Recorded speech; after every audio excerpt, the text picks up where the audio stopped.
welcome to the deep dive.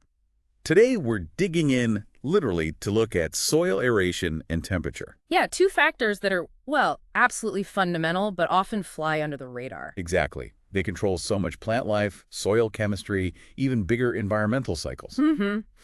And we're using a chapter from a soil science text to really explore this hidden world. So whether you're a gardener, interested in environmental stuff, or just curious about what's happening underground. This should give you some really valuable insights. It's the foundation for a lot of what we see above ground. All right, let's jump in. Soil aeration. Papa. Sounds simple. Soil needs air. But why? Why is it so critical for, most plants? Well, for the vast majority, it really boils down to root respiration. Their roots need to breathe, essentially. Breathe oxygen, like us. Pretty much, yeah. They take in oxygen, release carbon dioxide to fuel their growth and just stay alive. But you said most plants. Are there exceptions? Oh, absolutely. Nature's amazing. Think about plants adapted to waterlogged places, like mangroves. Ah, with those roots that stick up out of the water. Exactly, pneumatophores. They act like snorkels. Or many underwater plants have this tissue called parenchyma. Parenchyma. Yeah, it's like a network of tiny tubes inside the plant, basically piping oxygen down to the submerged roots. Incredible adaptations. It really is. But, okay, for the plants that don't have these special tricks, what happens when their soil gets soaked, say, after a flood? It can be disastrous, even pretty quickly. The source mentions examples like sugar beets just dying in soggy, compacted clay. Because they can't breathe. Right, or pine trees killed off after a beaver dam flooded a sandy area. The roots suffocate without oxygen. Okay, so how does the air normally get in and the CO2 get out? Is it just open spaces? It's mainly a process called diffusion. Think of it like a smell spreading across a room. Gases move from high concentration to low concentration. So more oxygen in the air outside the soil. Right, and less oxygen inside the soil pores because the roots and microbes are using it up. So oxygen moves in. And the CO2. It's the reverse. Roots and microbes produce CO2, so its concentration is higher in the soil pores. It diffuses out into the atmosphere where there's less of it. Trying to reach a balance? Makes sense. But what about, say, a really heavy rainstorm? Well, heavy rain dramatically changes the picture. First, the water fills up those air-filled pores. Pushes the air out. Exactly, like squeezing a sponge. Then, the roots and microbes keep respiring, using up whatever oxygen is dissolved in that water or trapped in tiny pockets. So the oxygen levels plummet. They really do. One of the figures in our source shows this clearly in a cotton field after rain. Oxygen just tanks. And once the pores are full of water, it must be tough for new oxygen to get back in. That's the crucial part. Oxygen diffuses something like 10,000 times slower through water than through air. 10,000 times, wow. Yeah. So those water-filled pores are a massive barrier.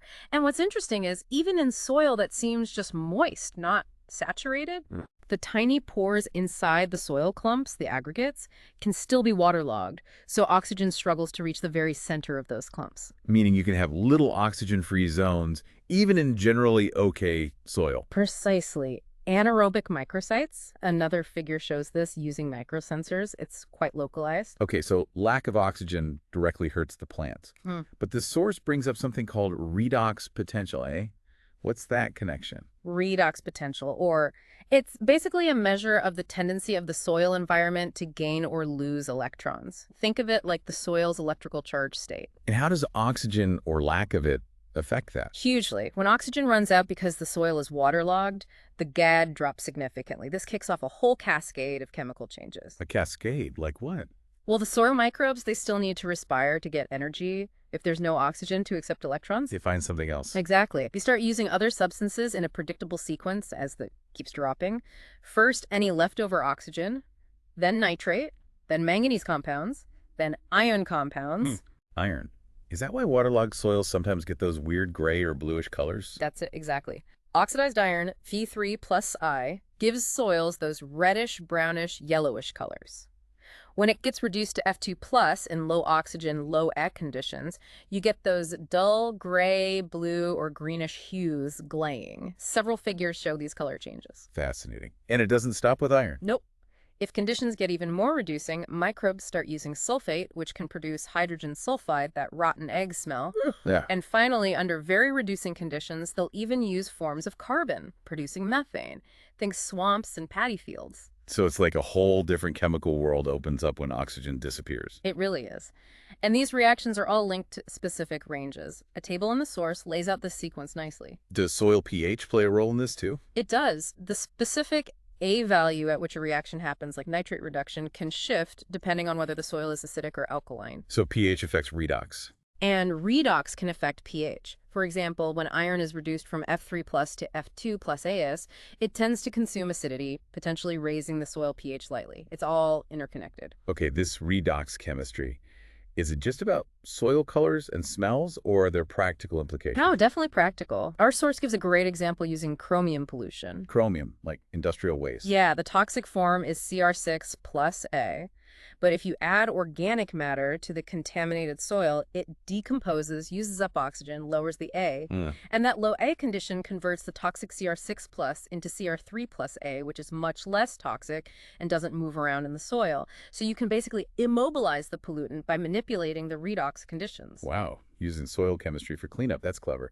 And what about greenhouse gases? You mentioned methane. Right. Redox potential is critical here. CO2 is produced under aerobic conditions, methane under strongly anaerobic conditions. Nitrous oxide, another potent greenhouse gas, tends to be produced under intermediate conditions, sort of when things are switching over. So the aeration status directly impacts which gases come off the soil. Absolutely.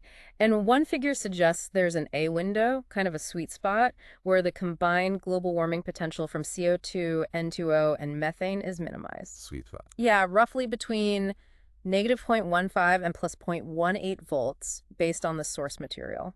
Managing things like water levels and organic matter in wetlands or rice paddies to try and stay in that window could potentially reduce greenhouse gas emissions. Huge implications for managing those landscapes. Okay. Let's think about different places. How does aeration vary? The source mentions a tropical rainforest. Yeah, it shows how CO2 concentration changes with depth. You'd think most CO2 is produced near the surface where roots and microbes are most active. Right. And it is. But the concentration actually gets higher as you go deeper. Why is that? Seems counterintuitive. It's because the path for the gas to diffuse out to the atmosphere gets longer and more tortuous the deeper you go, fewer large connected pores. So the CO2 builds up down there, like a traffic jam for gas. Huh, good analogy. What about a really different place, like under a landfill cover? That's another interesting case study in the source. You've got gases moving in opposite directions. Methane and CO2, produced by the buried waste, are moving up. While oxygen from the air is trying to move down. Exactly. So you get this gradient. Near the surface, it's like normal air. Deeper down, oxygen gets used up, and methane and CO2 dominate, creating anaerobic zones closer to the waste. Two gas fronts meeting underground. And we talked about those anaerobic microsites earlier, even in good soil. Yeah, that figure showing the oxygen dropping to 0 in the center of a wet soil aggregate really drives that home. It highlights that soil aeration isn't uniform, even at a tiny scale. And things change over time too, right? With seasons or plants growing. Definitely. Another figure tracks CO2 levels in soil under a corn crop through the growing season. You see big fluctuations as root growth and microbial activity change with temperature and plant development. It's very dynamic. Much more going on than just static dirt. Okay, let's connect this to human activities. What about, say, potted plants or city trees? Yeah, providing good aeration can be surprisingly difficult for plants in containers. It's easy to overwater or underwater them. The potting mix structure is key. And city trees. I imagine they have it tough. They really do, especially in compacted soils. The source describes the teacup effect. Teacup effect. If you dig a planting hole with smooth, compacted sides in dense clay soil, it can basically hold water like a teacup, drowning the roots. Not good. So what can be done? Things like roughing up the sides of the planting hole, making it wider, maybe installing breather tubes to get air down, and using mulch on the surface help a lot. And what about bigger disturbances like construction? Soil compaction from heavy machinery during grading or construction is a huge enemy of aeration. It squeezes out the pore space where air lives. Suffocates the roots. Pretty much. Even a thin layer of compaction can be devastating for tree roots. The source really emphasizes protecting root zones during construction using fences, maybe dry wells. Compaction also, interestingly, increases how fast heat moves through the soil, which links to our next topic. Right, temperature. Before we get there, the source mentioned core cultivation for lawns. Ah, yes. For compacted turf, like on sports fields or heavily used lawns, Core aerators physically pull out small plugs of soil. Creating channels. Exactly, channels for air and water to get in. It's better than just poking holes, which can sometimes make compaction worse right around the hole. Okay, good distinction. Now let's dive into a specific environment defined by aeration issues. Wetlands. Wetlands. Fascinating systems. Defined by water saturation for long enough periods during the growing season to cause anaerobic conditions in the soil. And they're ecologically vital, right? Immensely. They filter water, prevent floods, store carbon, provide habitat. The source mentions their legal definition and importance. They're often transitional zones between land and water. You mentioned the duration of saturation. The source talks about the hydroperiods. Right. The hydroperiod is just the pattern of water level fluctuations. It could be daily, like in a tidal marsh where the water comes in and out with the tides. Okay. Or it could be seasonal, like a floodplain wetland that's underwater for months during the wet season but dries out later. How do scientists actually know it's a wetland? What are the signs? Several key indicators. Some plants develop features like those adventitious roots we see in one figure, roots growing above the normal root line in response to flooding. And the soil itself. The soil tells a big story. We look for hydric soil indicators. Remember those gray glide colors from iron reduction? That's a big one. Also, a thick buildup of dark organic matter because decomposition is slow without oxygen. And sometimes you see reddish streaks around old root channels where wetland plants manage to pump some oxygen down. So the soil keeps a record of being wet. It really does. And the longer the soil stays saturated, the more pronounced these features become. There's a figure illustrating that relationship. What about the redox potential, the A, in these wetland soils? Typically, you see very low reducing conditions deeper down, but you can have thin oxidized layers right near the surface or around active roots. One figure shows this profile with reduced and oxidized zones often very close together. This creates unique chemical environments. The source also mentions wetland creation or restoration. Yeah, sometimes called mitigation banking. If development destroys a wetland, the developer might have to pay to create or restore one elsewhere, ideally a similar type in the same watershed. And this links back to their function, right? Filtering water. Absolutely. Wetlands are incredible natural filters, removing excess nutrients and contaminants. Vital ecosystem services. The source also lists different plants based on their tolerance to wet conditions and the major wetland types globally. Okay, wetlands clearly hinge on aeration. Let's shift now to the other major factor, soil temperature. Why is it so significant? Soil temperature is another master variable. It affects the rate of almost everything happening in the soil. Like what? Chemical reactions, nutrient cycling, water movement, seed germination, root growth, microbial activity, you name it. A figure gives a nice overview. And it directly impacts plants. Hugely. The source uses turf grass as an example.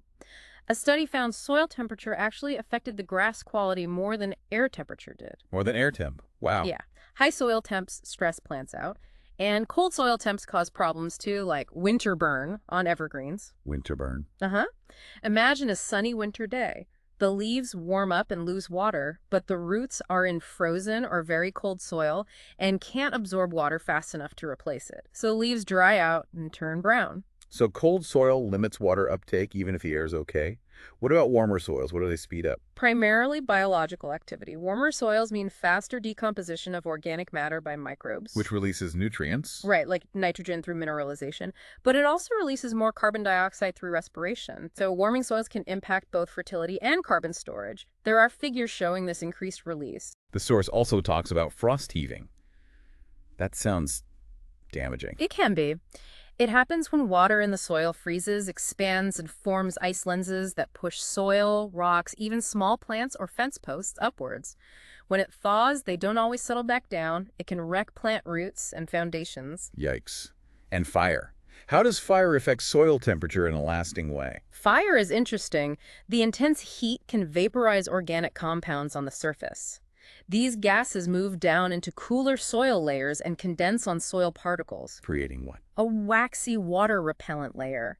This can drastically reduce water infiltration for a long time after a fire, leading to more runoff and erosion. So heat changes the soil's relationship with water. Okay, what controls soil temperature day to day? Sunshine must be key. Absolutely. Solar radiation is the main input, but a figure shows that only a fraction of the sun's energy actually heats the soil directly.